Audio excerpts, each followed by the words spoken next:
I said, I don't think that he's good for you. How do you know what's good for me? That's my opinion!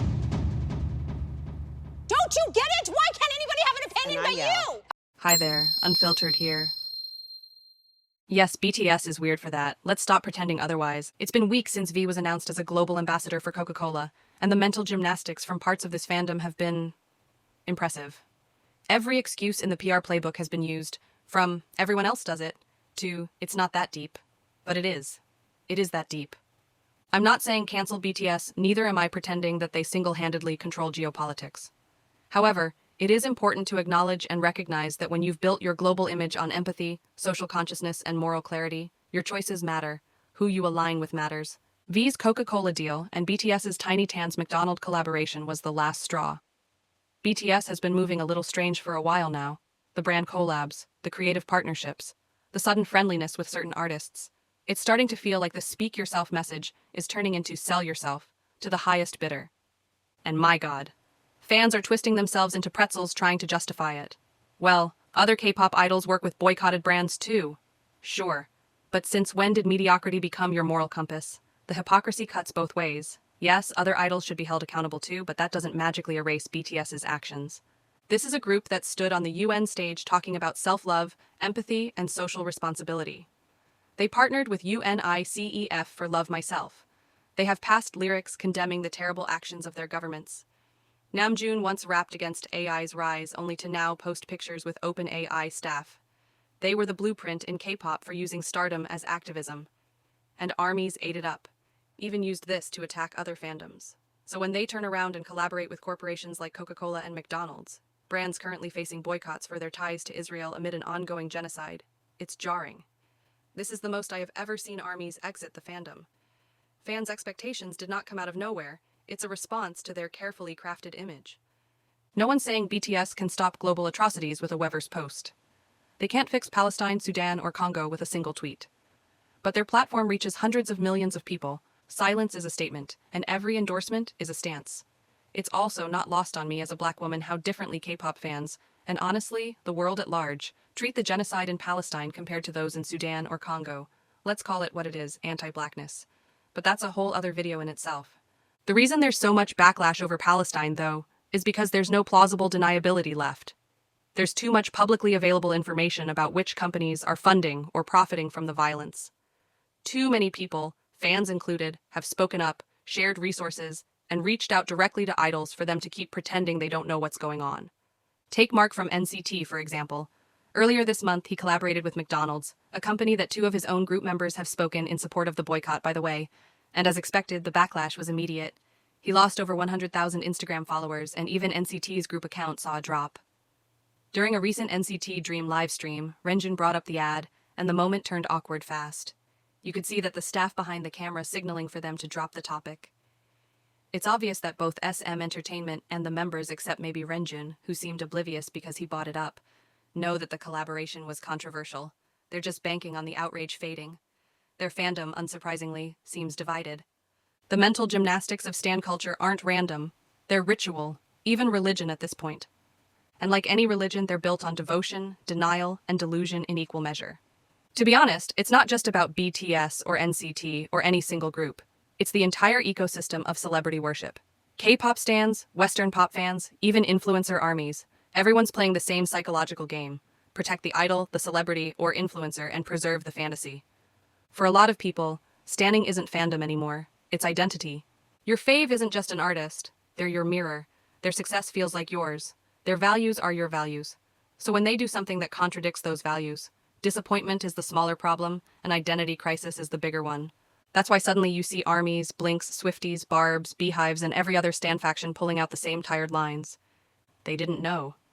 It's the company's fault. They have no choice. Others are doing it too. That's just how the industry works. They're not politicians. Sure, but they are adults, or more importantly, they are a brand, entrepreneurs even, public figures with the power to say no. And they often don't. The infantilization of celebrities, K-pop idols especially, has become one of stan culture's most disturbing reflexes. Multimillionaires are treated like toddlers who didn't mean it. Accountability is now treated like blasphemy. Criticize an idol, and you're accused of spreading hate. Actual harmful behavior gets rebranded as a learning moment. Fandoms have turned celebrity into sainthood and nuance into heresy. They don't want complex people. They want gods who can do no wrong. And when those gods inevitably disappoint them, they rewrite the scripture. Speak yourself is now, shut up, it's complicated. Girl power turns into, the company made them say the N-word. Activism becomes, they can't speak up about everything. It's a pattern across all fandoms, moral relativism disguised as loyalty. It's easier to say, everyone's doing it too, than to admit your idol isn't perfect and that your moral compass is faulty. The truth is that what you're doing is not loyalty, it's self-preservation. People don't defend their idols to protect them. They do it to protect themselves. The fandom, the merch, the playlists, the friendships, the negotiation they had to do with their own values, their own complicity in all of this. Being a fan of someone has stopped being a hobby and turned into a personality. And if the idol falls, so does the self-image built around them. That's why you'll see people twisting logic into origami online, because if the fantasy collapses, they have to face the uncomfortable truth. Celebrities know this too well. They curate activism because it's profitable. They perform relatability because it's digestible. Their empathy is an aesthetic. That's the unspoken agreement of modern fame. You pretend to be perfect, we'll pretend to believe you. But the result is a fandom culture where critical thinking goes to die, where speaking the truth gets you labeled a hater, and silence becomes the only way to stay positive. The irony? The same people who say nobody's perfect will fight tooth and nail to prove their fave is the exception. It's always, not my fave though, or so-and-so would never. It's not just BTS or NCT, it's all of it. It's a generation that's been taught to confuse admiration with worship and branding with belief. If we can't separate the art from the artist, or the fan from the fantasy, then we're not building communities, we're building cults. The private room leak. Julie from Kiss of Life is in another scandal. After the N-word incident and the hip-hop cosplay fiasco, a new headlines entered the villa, the so-called private room leak allegedly showing her with Kangmin and Yeonho from Veriveri. The clip itself isn't the scandal. The leak is. Whoever released that footage crossed a line that should never be touched. Cameras don't belong in private spaces. Period. There is no "but they're celebrities" clause. The only correct reaction here is outrage, not voyeurism. But this is K-pop, where morality is constantly on a coffee break. The reasonable fans called it what it is, a privacy violation. The rest turned it into a spectacle. The culture that claims to love idols is the same one that consumes their humiliation for sport.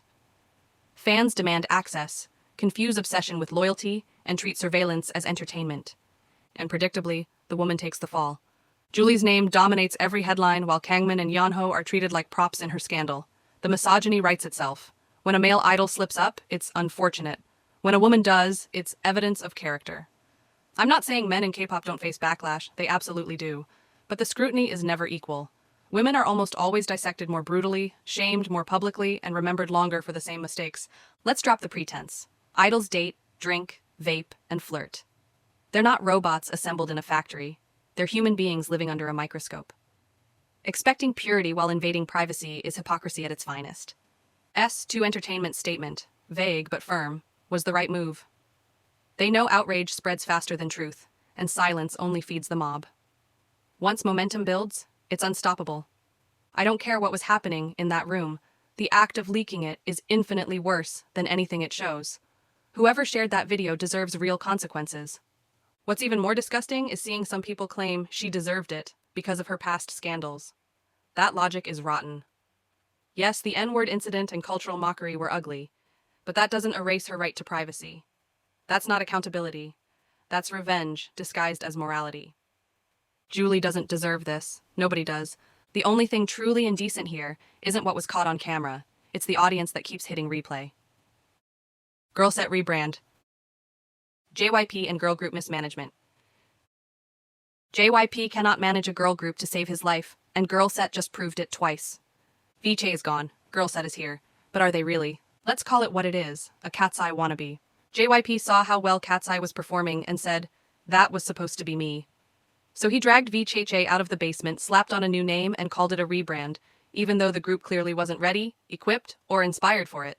This new era feels less like a comeback and more like a corporate tantrum. JYP reminding everyone, I did the global girl group thing first. It has the energy of a bitter ex watching their replacement thrive. After KG's lawsuit exposed the alleged abuse and exploitation going on behind the scenes, you'd think JYP would lie low, maybe rethink the optics of re-debuting those same girls. Instead, he doubled down, as if daring people to forget. The way I see it, and this is just my theory, pure speculation, this rebrand wasn't about giving the girls another chance. It is a business strategy, a three-part chess move. Reclaim the narrative. Remind everyone JYP started the global girl group concept. Soothe his ego that was bruised from seeing everyone call I.O.I the first global group ever. Neutralize legal exposure. Quietly settle with KG and Kaylee to make the lawsuit disappear. Kaylee probably wised up, saw through the bullshit, and walked, likely after threatening legal action like KG and securing a quiet settlement, then use a token re-debut to fulfill contractual obligations before forgetting them in the basement. Test profitability. Give them an I.O.I reject song, a low-budget music video, and red and black, mature styling. If it sells, great, milk it. If it flops, to the basement they go. It was about reputation laundering. JYP knows Western audiences aren't stupid.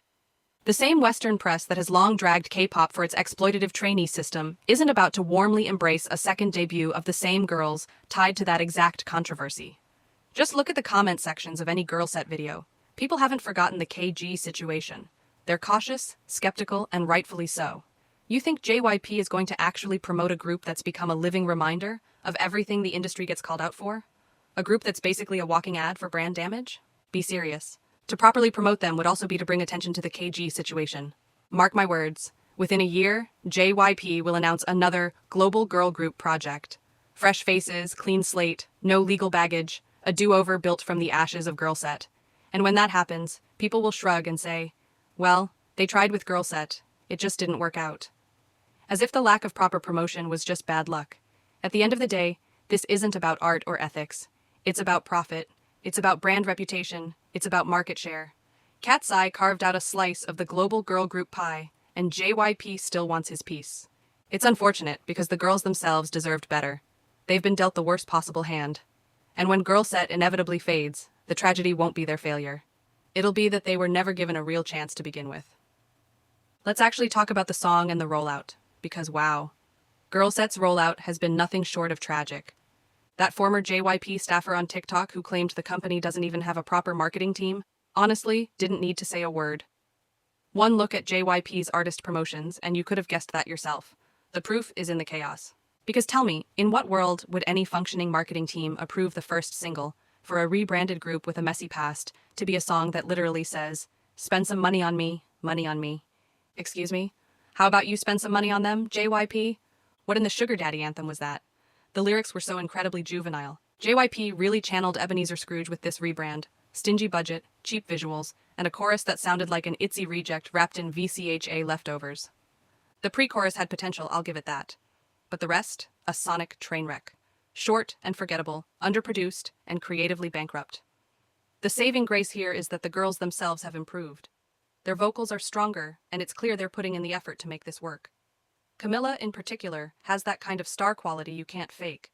Your eyes just go to her. But let's be real, that's a bandage on a gushing wound in the grand scheme of things.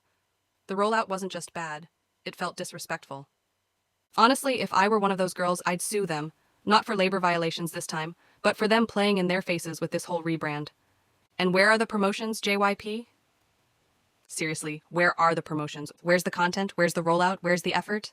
I've seen maybe 3 interviews, 1 awkward live stream, a few TikTok collabs, and as I'm editing this, apparently they did a dance masterclass. That's it. That's the grand rebrand rollout.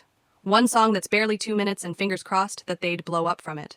You'd think after everything that happened, JYP would pull out all the stops. Stage performances, variety appearances, something, anything. Instead, they threw the girls a TikTok filter and a prayer. They are not known enough for their only promo to be TikToks. They could have easily taken notes from I.O.I's promo era, get them on Korean music shows, even one of those corny variety shows to build buzz. They're supposed to be a global group, right? Then make them visible globally. Sure, Western media doesn't have as many performance platforms anymore. MTV is gone. But there are still endless ways to build curiosity and visibility. Live streamers, podcasts, brand partnerships, more fan events, something. By now my timeline should be drowning in girl set content. Instead, it feels like JYP pressed upload, turned off notifications, and walked away. Even major Western pop stars, people with 10 times the fame and budget, are doing consistent, long-term promotion cycles because they understand the attention span of the masses has dwindled. What's JYP's excuse? You don't rebrand a scandalized group with less effort, you overcompensate. I genuinely hope my theory is wrong and that I end up eating my words, because right now it's giving, here. Damn, shut up.